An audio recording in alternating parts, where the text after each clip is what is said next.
Nuclear energy versus hydro electricity. काफ़ी plain और simple topic लग रहा होगा ना, but still the reality is a bit different. There is a big reason to worry about it. So basically India में 3 तरीके से electricity generate होती है। One from the thermal power plants, जिसमें हीट का यूज किया जाता है to generate electricity and that heat comes from the coal. Second is hydro electricity in which water is use to generate electricity and third is nuclear power plants, जिसमें हम nuclear reaction को trigger करते हैं to generate energy and electricity. And अगर statistically देखा जाए तो thermal power plant constitute maximum almost 65% of total electricity generation. अब मैं आप लोगों से ये सब क्यों कह रहा हूँ और मैंने ये क्यों कहा कि there is a big reason to worry about it, because thermal power plants are going to be shut down in the near future. Because thermal power plants कोयले की वजह से काम करती है एंड कोयला इज नॉट अनलिमिटेड।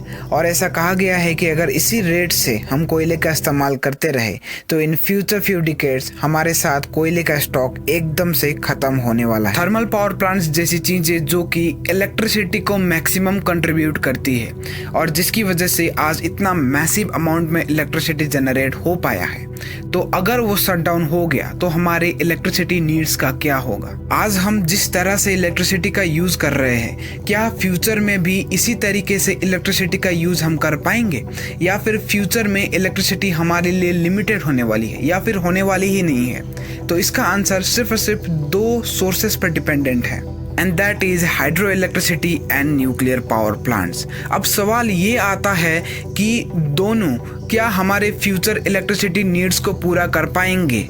क्या अगर थर्मल पावर प्लांट्स ना भी रहा तब भी क्या ये 2 सोर्सेस हमारे फ्यूचर में इलेक्ट्रिसिटी नीड्स को फुलफिल कर पाएंगे।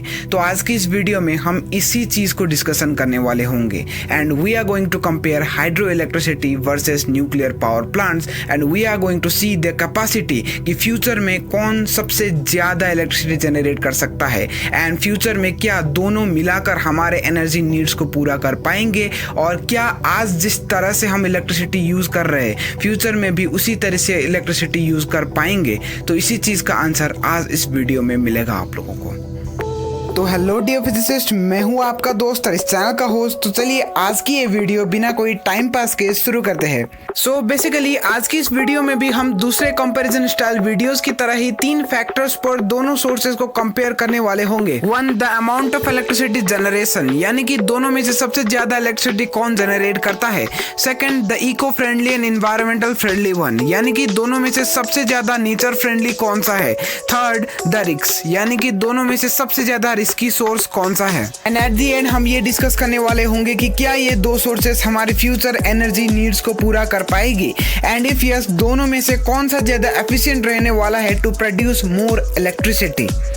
Number 1 the amount of electricity generation. So according to statistics अगर हम देखें तो पूरी की पूरी दुनिया में almost 16.6% of electricity comes from hydro electric power and the remaining 10.4% comes from the nuclear power plants. So अभी के सिनारियो में hydro electricity is dominating nuclear power plants in terms of electricity generation. पर इसका मतलब ये कतई नहीं है कि फ्यूचर में भी यही सिनारियो रहने वाला है, क्योंकि nuclear power plants have the capacity to generate maximum electricity। इसका एक ठोस रीजन ये है कि हम रेडियो एक्टिव सब्सटेंसेस को यूज करते हैं न्यूक्लियर रिएक्टर्स में, और रेडियो एक्टिव सब्सटेंसेस की खास बात ये होती है कि उसका कम अमाउंट भी ज्यादा एनर्जी प्रोड्यूस करता है। For example 1 gram of uranium can produce almost 1 megawatt of electricity, जिससे हम 1000 घरों को रोशन कर सकते हैं। तो आप यहीं से सोचो यार, 1 ग्राम यूरेनियम 1000 घरों को रोशन कर सकता है, और हाइड्रो इलेक्ट्रिसिटी में इतना ज्यादा इलेक्ट्रिसिटी जनरेट करने की कैपेबिलिटी बिल्कुल भी नहीं है। पर अभी के प्रेजेंट सिनेरियो में हम न्यूक्लियर एनर्जी को ज्यादा यूज नहीं करते हैं, क्योंकि इसमें बहुत ही ज्यादा रिसोर्सेज की जरूरत पड़ती है एंड दूसरे कई लिमिटेशंस है न्यूक्लियर पावर प्लांट्स के, which will be discuss in the later part of the video. तो अभी के लिए हम ये कह सकते हैं कि nuclear energy has the capability of producing maximum energy in future, but in the present scenario hydro electricity is winning nuclear energy। The second thing to compare with is the eco-friendliness of each of these sources. तो आप मानो या ना मानो, दोनों sources से हमारे environment को काफी हद तक नुकसान पहुंचती है।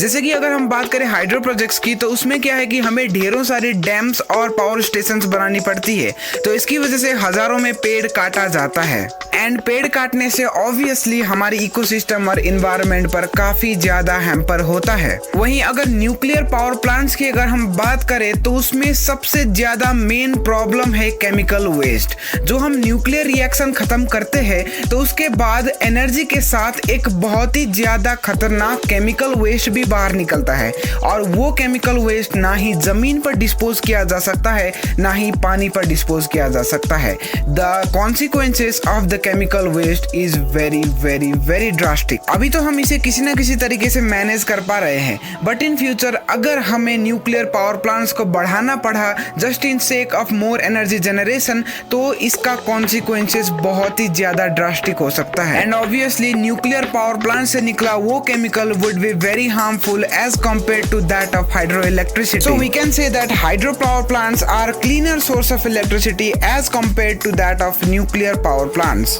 The third factor for comparison is the risk, यानी कि दोनों सोर्सेस को यूज करने में कितना ज्यादा रिस्क होता है।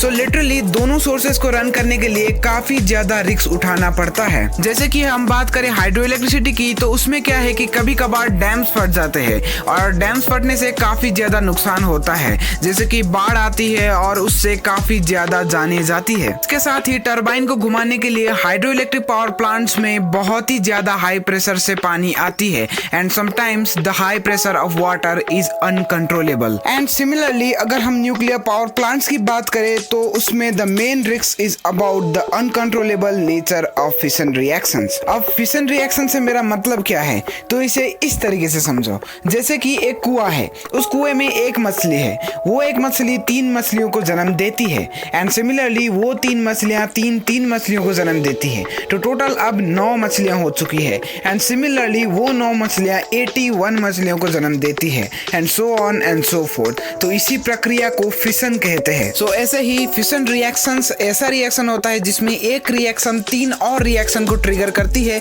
और 3 रिएक्शन और 3 रिएक्शन को ट्रिगर करती है, and similarly the number increases exponentially. अब एक रिएक्शन ही इतना ज्यादा अमाउंट ऑफ एनर्जी निकालता है, तो इसी के साथ आप सोच सकते हो इतने ज्यादा रिएक्शन कितना ज्यादा एनर्जी बाहर निकालेगा। तो हम ये कह सकते हैं सिंपल तरीके से कि at a fraction of seconds बहुत ही ज्यादा एनर्जी बाहर निकलेगा। और न्यूक्लियर रिएक्टर्स में किसी न किसी तरीके से वो 2 रिएक्शन को ट्रिगर होने से रोका जाता है, और इसी के साथ एक रिएक्शन सिर्फ एक ही रिएक्शन को ट्रिगर करती है। पर कभी कभी situation is out of control, और कभी कभी वो 2 रिएक्शन जिसे रोका जाने वाला था वो रुकती नहीं है, और सिचुएशन आउट ऑफ कंट्रोल होकर न्यूक्लियर पावर प्लांट को ही एक्सप्लोड कर देती है। एंड दैट एक्सप्लोजन एक ही जनरेशन को अफेक्ट नहीं करती है, बल्कि it affects lot of generations. तो इसके बारे में हम किसी और दिन डिटेल में चर्चा करने वाले हैं। तो अभी के लिए आप ये सोच सकते हो कि nuclear power plants have greater risk of operation as compare to hydro electric power plants. तो अब आते हैं वीडियो की मेन कंक्लूजन की तरफ, और ये डिस्कस कर लेते हैं कि दोनों में से सबसे ज्यादा एफिशिएंट सोर्स कौन सा रहने वाला है। तो जैसा कि मैंने पहले पॉइंट पर ही बता रखा है कि nuclear power plant has the capacity to generate maximum electricity, पर प्रॉब्लम हमें क्या आ रही थी कि हमें वो केमिकल वेस्ट कहाँ डिपोजिट करना है वही पता नहीं चल रहा था। तो अगर फ्यूचर में कोई ऐसी टेक्नोलॉजी साइंस निकाल दे जो कि उस केमिकल को या तो यूटिलाइज कर सके कंप्लीटली, या तो उसे डंप कर सके किसी और डेड प्लैनेट्स पर, तो अगर ऐसा हुआ तो हम न्यूक्लियर पावर प्लांट्स को यूज कर सकते हैं as a source of future electricity. पर ये टेक्नोलॉजी आएगी ही आएगी, इसका गारंटी मैं नहीं दे सकता, क्योंकि फ्यूचर किसी ने नहीं देखा है। पर जहां तक सवाल है ह्यूमंस की, तो ह्यूमंस कुछ ना कुछ जुगाड़ कर ही लेंगे। तो आज की इस वीडियो में सिर्फ इतना ही रखते हैं। तो अगर आप लोगों को वीडियो पसंद आए तो इस वीडियो को लाइक और इस चैनल को सब्सक्राइब जरूर कीजिएगा, और अगर आप लोगों को ऐसे ही कंपैरिजन स्टाइल वीडियोस देखना पसंद है तो इस 2 एंड स्क्रीन को जरूर प्रेस कीजिएगा। Thank you very much for watching.